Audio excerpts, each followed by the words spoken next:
وكلهم من رسول الله ملتمس غرفا من البحر او رشفا من الديم. حدیث میں کتنا زبردست واقعہ ہے. 3 آدمی جو غار میں پھنس گئے اور ان کو یقین ہو گیا اب ہماری موت یقینی ہے, تو تینوں نے اپنا اچھا عمل اللہ کے سامنے پیش کیا. ان میں ایک وہ تھا جس نے کہا کہ اے اللہ, میں بکریاں چراتا تھا, دودھ لے کے آتا تھا, رات کے وقت اپنے ماں باپ کو پلاتا, پھر اپنے بچوں کو.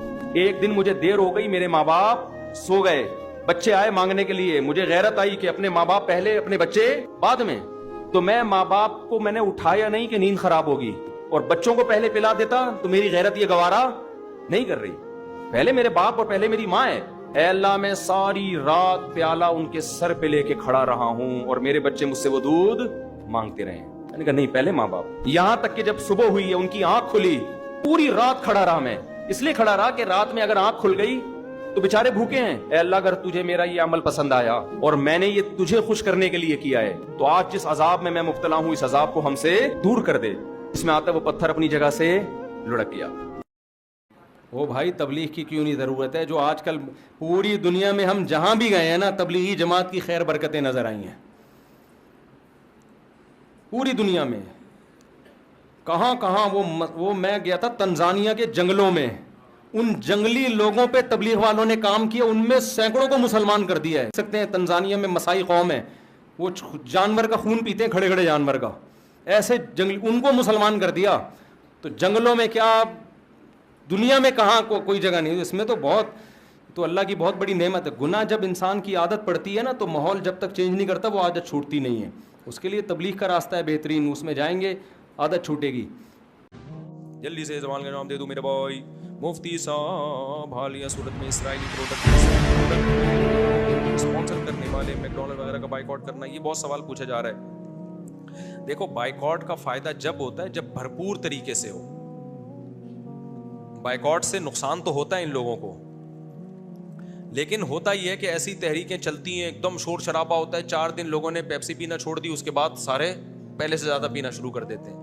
تو بائیکاٹ اگر یہ گورنمنٹ پہ دباؤ ڈالا جائے, گورنمنٹ لیول پہ بائیکاٹ ہونا, ایک مہم چلے حکومتی سطح پہ, تو میں سمجھتا ہوں فائدہ ہوگا اس کا. 2-4 لوگوں کے چھوڑنے یا 2-4 لوگوں کی کمپلین چلانے سے نہیں ہوتا, بلکہ اور مذاق بنتا ہے. بائیکاٹ ہونا چاہیے, لیکن گورنمنٹ لیول پہ بائیکاٹ ہو, تو پھر اس کا متبادل بھی لوگوں کو بتایا جائے کہ بھائی یہ ہے, اس کو چھوڑ دو, تو اس کا متبادل یہ. متبادل نہ ہو تو بھی چھوڑ دو, کیا جا رہا ہے اس میں؟ کوئی یہ میکڈونلڈ وغیرہ فرض تو نہیں ہے نا کھانا, بلکہ اور نقصان دہ. لیکن یہ بائیکاٹ پراپر وے میں جب ہی ہوتا ہے جب ایک مضبوط مہم چلے, ورنہ کچھ بھی حاصل نہیں ہوتا اور مذاق بنتا ہے. تو اب مہم تو گورنمنٹ پہ دباؤ ڈالا جائے کہ گورنمنٹ باقاعدہ اعلان کرے, سب لوگ اس کاز میں حکومت کا ساتھ دیں اور بولیں بھائی ہم فلسطینیوں کے حق میں سب لوگ ہیں, اور سب مل کے جو ہے وہ بائیکاٹ کریں. پھر انشاءاللہ عرب کنٹریز بھی ہوں, سعودی عرب ہے, مسقط ہے, دبئی, UAE وغیرہ, یہ تو اگر کر لیں تو یہ تو ایسی کی تیسی ہو جائے ان کی.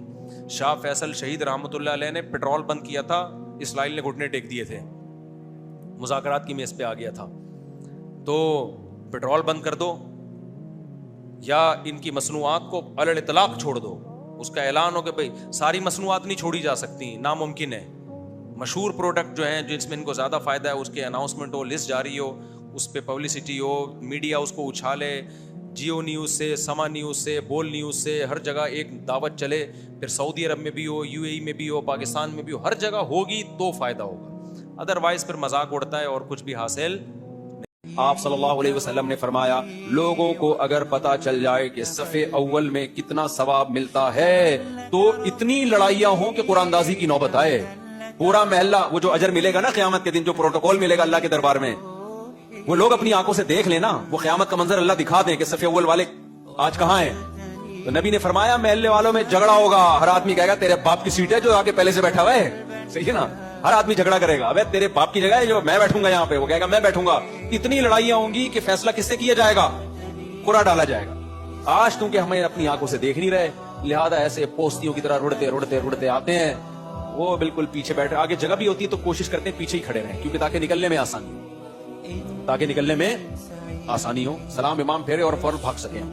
تو وجہ اس کی ہے کہ بھائی اللہ فرماتے ہیں فلا تعلم نفس ما اخفی لهم من قرۃ اعین، کسی نفس کو خبر نہیں ہے ہم نے اپنے نیک بندوں کے لیے آنکھوں کی ٹھنڈک کا کیسا سامان چھپا کے رکھا ہے.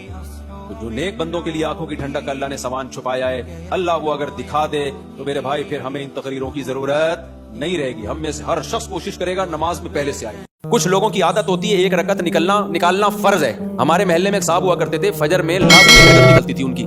اچھا فجر 5 بجے ہو رہی ہے تو وہ 5:05 پہ آ رہے ہیں.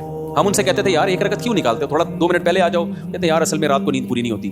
پھر جب نماز 5:15 پہ ہوئی تو بھی ایک رکعت نکل رہی ہے. یہ بیماری ہے، میں آپ کو بتا رہا ہوں بھائی. اب تو 15 منٹ زیادہ مل گئے نا، تو زیادہ مل کے ان کی نیند اسی حساب سے آگے جا رہی ہے. حتیٰ کہ سردیوں میں جب 6:45 پہ نماز ہو رہی ہے پھر بھی ایک رکعت نکل رہی ہے. تو یہ جو آزار ہوتے ہیں نا کہ یوں ہو رہا ہے بھائی، جس نے پڑھنی ہوتی ہے وہ آ جاتا ہے، نہیں پڑھنی ہوتی جس کی ایک رکعت نکلنی ہے وہ ایک ہی نکلتی رہے گی قیامت تک.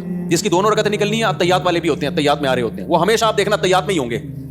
اور کچھ ایسے ہوتے ہیں جماعت ہی پوری نکلتی ہے ان کی، وہ ہمیشہ سلام پھیرنے کے بعد تشریف لا رہے ہوں گے، بولے گا بے یار یہ کیا ہو گیا. تو اور کچھ ایسے ہیں جنہوں نے پڑھنی نہیں ہے. تو جب میں اور آپ کوشش کریں گے نماز کی پابندی کی تو بھائی تکبیر اولیٰ کی پابندی کے ساتھ صف اول میں